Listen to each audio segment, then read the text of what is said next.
रोज एक नई कहानी देखने के लिए चैनल को सब्सक्राइब करें और बेल आइकन दबाना ना भूलें। रंजिता की बहू सोना पुलिस के साथ में अपने ससुराल आती है। सोना के शरीर पर कई घाव थे जिनसे खून बह रहा था। तभी वो रोते हुए इंस्पेक्टर से कहती है, साहब, यही है मेरी सास, गिरफ्तार कर लीजिए। एक औरत होकर ये दूसरी औरत के साथ ऐसा कर सकती है?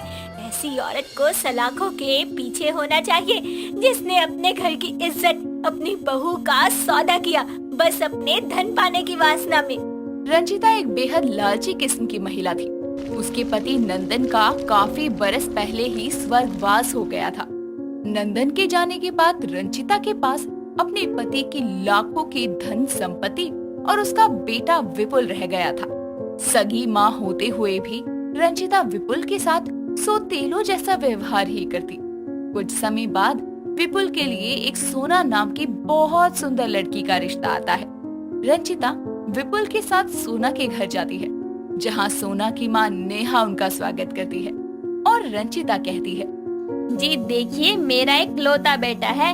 आपकी बेटी हमें बहुत पसंद है। घुमा फिरा कर बात मैं करती नहीं, सीधा कह देती हूँ, दहेज अच्छा चाहिए हमें। ऐसा न हो कल को रिश्तेदारी में हमारी नाक कट जाए कि कैसे भूखे नंगू खानदान से रिश्ता जोड़ लिया मैंने। नहीं नहीं बहन जी, कैसी बात कर रही है? इतने बड़े नामी लोगों से हमारी सोना का रिश्ता जोड़ने जा रहा है। ये जो कुछ है सब सोना का ही तो है। किसी भी तरीके की कोई कमी नहीं होगी, न शादी में न ही दहेज में। जी फिर तो ठीक है, चलो अब मुंह मीठा करवा कर रिश्ता पक्का कर दो समधन जी। रंजिता की बात सुनकर नेहा जल्दी से उसका मुंह मीठा करवाकर सोना और विपुल का रिश्ता पक्का कर देती है।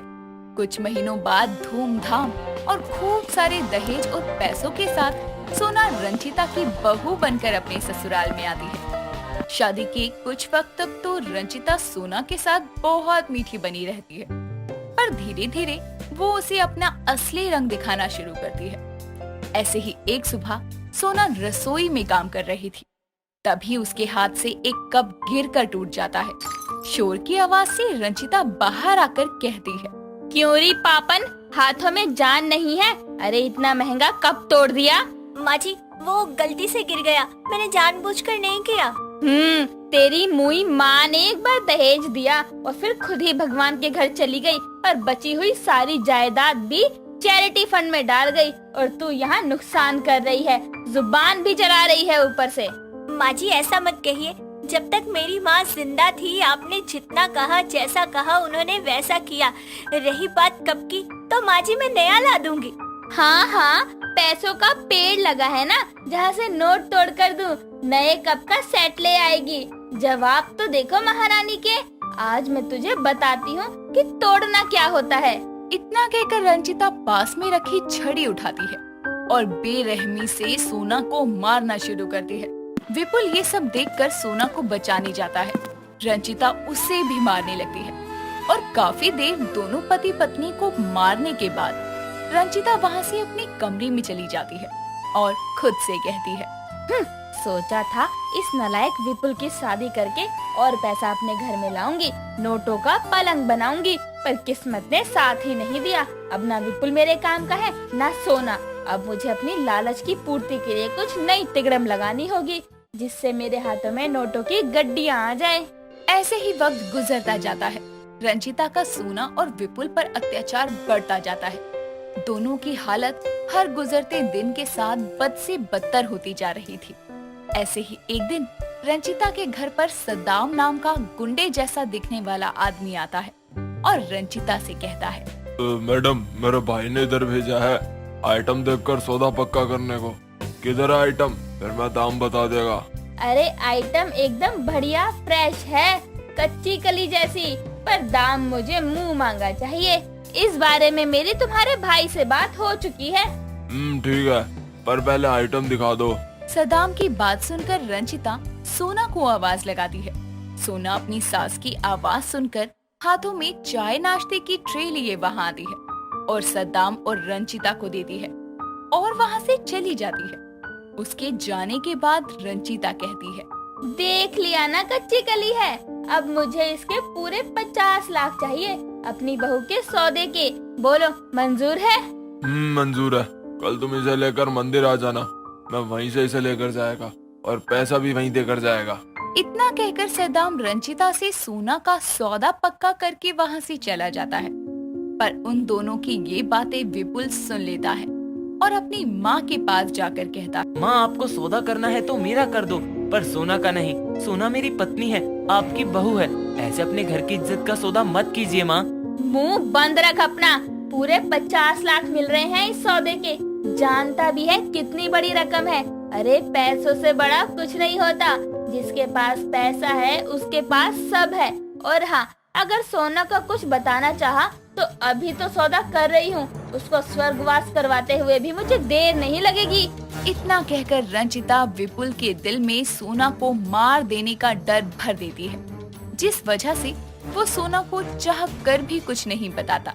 अगले दिन रंजिता सोना को अपने साथ मंदिर ले जाती है, जहाँ रंजिता सोना को प्रसाद में नशीली दवा मिलाकर देती है, जिसे खाकर सोना बेहोश हो जाती है। तभी सद्दाम वहाँ आता है और रकम देकर सोना को ले जाता है। कुछ घंटों बाद जब सोना को होश आता है तो वो खुद को एक बड़े से कमरे के बेड पर पाती है और उसके सामने सद्दाम खड़ा हुआ था। उसे देखकर सोना कहती है, तुम कौन हो और ये कौन सी जगह है? मेरी माँ जी कहाँ है?